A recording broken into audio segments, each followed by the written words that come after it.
American Chinese takeout is getting more and more expensive, like this on average. I think it should be that price. That's but cheaper.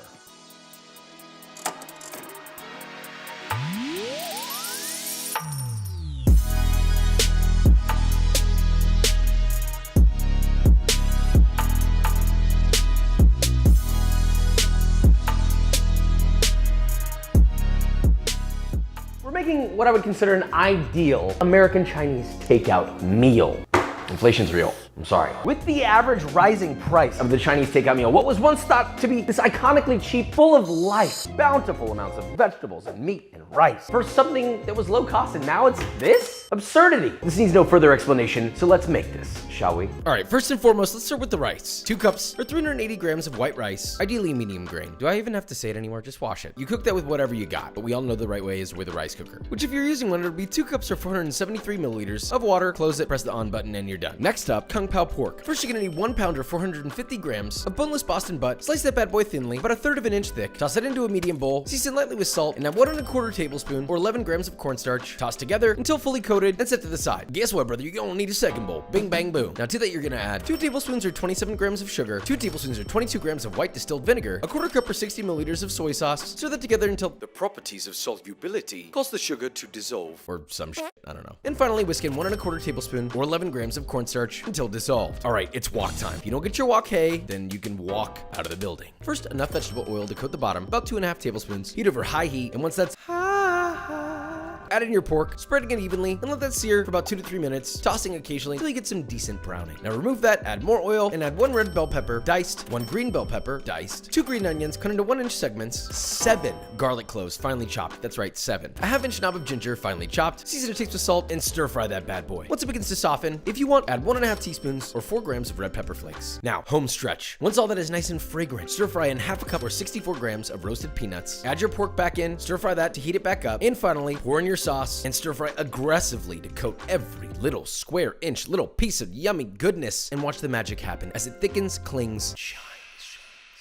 Pop that into a bowl. Look at that, it's steaming in the distance. All right, next up, orange chicken. We've done this before, but this one's a little bit different. And by that, I mean I had to figure out how to make it cheaper. First, we're gonna make our sauce. Get a medium sauce pot and add in 1/3 cup or 65 grams of light brown sugar, followed by 1 cup or 240 milliliters of orange juice. Set over medium heat, stirring occasionally. Once that comes to a simmer, let that reduce for about 2 minutes, and add 1 teaspoon or 2 grams of red pepper flakes. That's totally optional, it's for heat, and it will be spicy. A 1/2-inch knob of ginger, grated, 1/2 cup or 120 milliliters of soy sauce. Then separately, mix together 1 tablespoon or 9 grams of cornstarch and 1 tablespoon or 15 grams of water until you get that good old slurry. Whisk in your slurry a little splash at a time until it's to your desired thickness. Now you can use all of it and it'll be really thick, or you can use half of it and it'll be a little more runny. It's really up to you. Turn off the heat, optionally, strain your sauce, and finish with 6 cloves of garlic, very finely chopped, and your sauce is done. Now for the fry. Get 1.5 pounds or 680 grams of chicken thighs, boneless and skinless. Cut those into bite-sized pieces. Then in a medium-sized bowl, add in 2 eggs, 3 tablespoons or 48 grams of water, little splash of soy sauce, optionally a couple tablespoons of sriracha. Whisk together until homogeneous. Add in your chicken, move on immediately to your dredge, which is just gonna be a large bowl for tossing. So to that, add 3/4 of a cup or 112 grams of all-purpose flour, 3/4 of a teaspoon or 6 grams of fine sea salt, and 1/4 cup or 33 grams of cornstarch. Whisk together, and look, frying is super easy when you use a wok. It heats up quickly and you don't need a ton of oil. So get a large wok, fill it up about halfway with vegetable oil, heat that to about 350 degrees Fahrenheit, and take all of your chicken, plop it into your dredge, toss aggressively to coat every little nook and cranny. Then in 2 batches, add your chicken to your fry oil and fry for about 3 to 4 minutes, or until beautifully crispy. And look at those little and cook to an internal temperature of 165 Fahrenheit. Pop that into a bowl, sauce with half of your sauce, and repeat with the second batch. That's it. All right, boom. Next up, chow mein. Super simple. Medium-sized bowl. Add 2 tablespoons or 32 grams of soy sauce, 1/2 teaspoon or 2 grams of toasted sesame oil, 1 tablespoon or 13 grams of granulated sugar, and 2 teaspoons or 6 grams of cornstarch. Whisk all that together until combined and set to the side. Get a medium pot, fill it with water, and bring that to a boil. Now get a large wok. Add just enough oil to coat the bottom. Heat that over high heat, and once that's ripping hot, add 4 cups or 200 grams of thinly sliced green cabbage. Add in 1 julienne carrot, season lightly with salt to taste, and stir fry that together till it starts to soften. Stir in 2 green onions, 2 cloves of chopped garlic. Now you need to move quickly here. You don't want those green onions to get too cooked. Now to your boiling water, add 1 pound or 450 grams of chow mein noodles, and if they're fresh, you're gonna boil those for about 30 seconds. Immediately remove and add to your wok. Stir fry that, flipping constantly, and once that's hot and starts to get a little bit of color on your noodles, pour in your sauce, stir fry, and once it's glistening like the most beautiful mirror enrobing each noodle, it's done. Pop that onto a plate, bowl up your rice, and look at that. All for this measly price. That's what I want to see when I get my Chinese takeout meal. But is it as good? Let's find out. We did not get this from this restaurant. let's go. Putting it in this box made it feel like someone made it for me. I made it. I'm gonna start with my favorite, orange chicken.